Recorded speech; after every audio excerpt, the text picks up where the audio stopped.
Hey everyone! Today I want to take you on a journey that rewrites what you thought you knew about history. The story of our world is often told through its grand institutions, especially its centers of learning.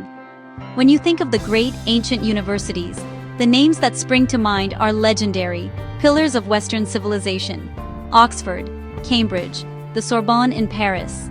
These hallowed halls have shaped kings, poets, and scientists for centuries. They are the bedrock of our modern concept of higher education. But what if I told you that story, the one we all know, is missing its first, and perhaps most important chapter? What if the very idea of a degree-granting university wasn't born in the misty climes of England or the sun-drenched fields of Italy? What if I told you the oldest still operating university in the world isn't in Europe at all? It's in Africa, and it was founded by a woman. Our story begins in the 9th century, in the city of Fez. This wasn't some quiet backwater.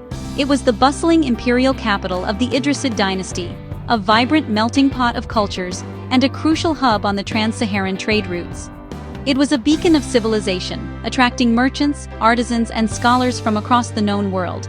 But our protagonist wasn't born here. Her story begins even further east, in the historic city of Kairouan, in modern-day Tunisia. Her name was Fatima al-Fihri. She was the daughter of a wealthy merchant, Mohammed al-Fihri, who moved his family, including Fatima and her sister Mariam, to Fez in search of new opportunities. They were part of a large community of migrants from Kairouan, and they settled on the city's right bank.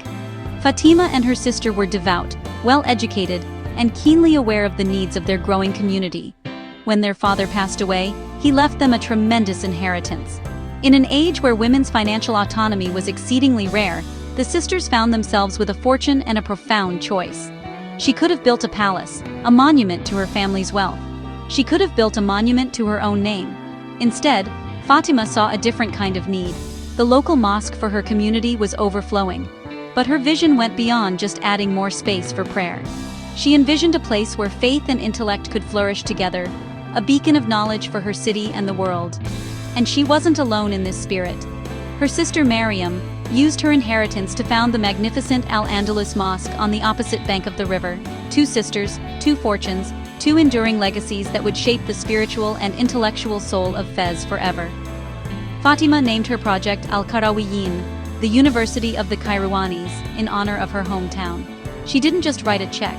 She supervised the construction herself, a remarkable feat for a woman of her time.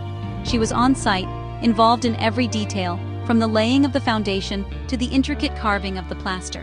And according to the 14th century historian Ibn Abizar, she made an extraordinary vow.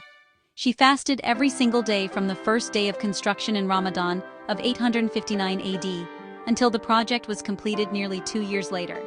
This wasn't just a building, it was an act of profound, personal devotion.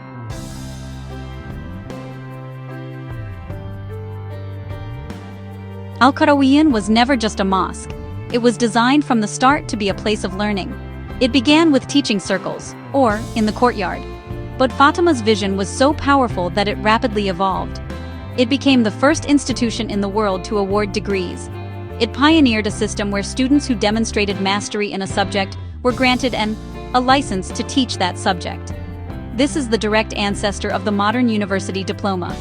And the curriculum was breathtaking in its scope. This was a place where faith didn't oppose reason, it was the foundation for it. They studied mathematics, delving into the new field of algebra, and using the revolutionary Arabic numerals, including the concept of zero. They mastered astronomy, using astrolabes to map the heavens for both scientific and religious purposes. They studied medicine, law, philosophy, rhetoric, logic, geography, and even music. While much of Europe was experiencing a period of relative intellectual stagnation, Al-Qarawiyyin was a blazing center of light. The greatest minds walked these halls.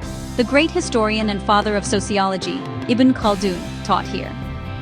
The philosopher Averroes, whose work would reignite Aristotelian thought in Europe, was connected to its intellectual life. The Jewish philosopher Maimonides is said to have studied here. And legend holds that Gerbert of Aurillac, who would later become Pope Sylvester II, studied in Fez and was instrumental in introducing the Arabic numeral system to the rest of Europe. And perhaps the greatest jewel of Al-Qarawiyyin is its library.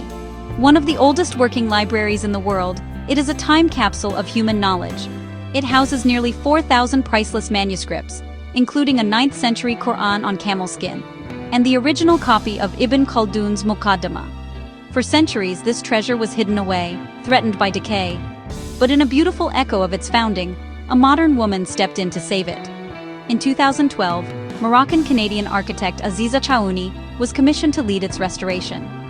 She brought this ancient heart back to life, creating a bridge between its 1,000-year history and the 21st century. A woman founded it, and a woman saved it. Today, Al-Qarawiyyin is still running.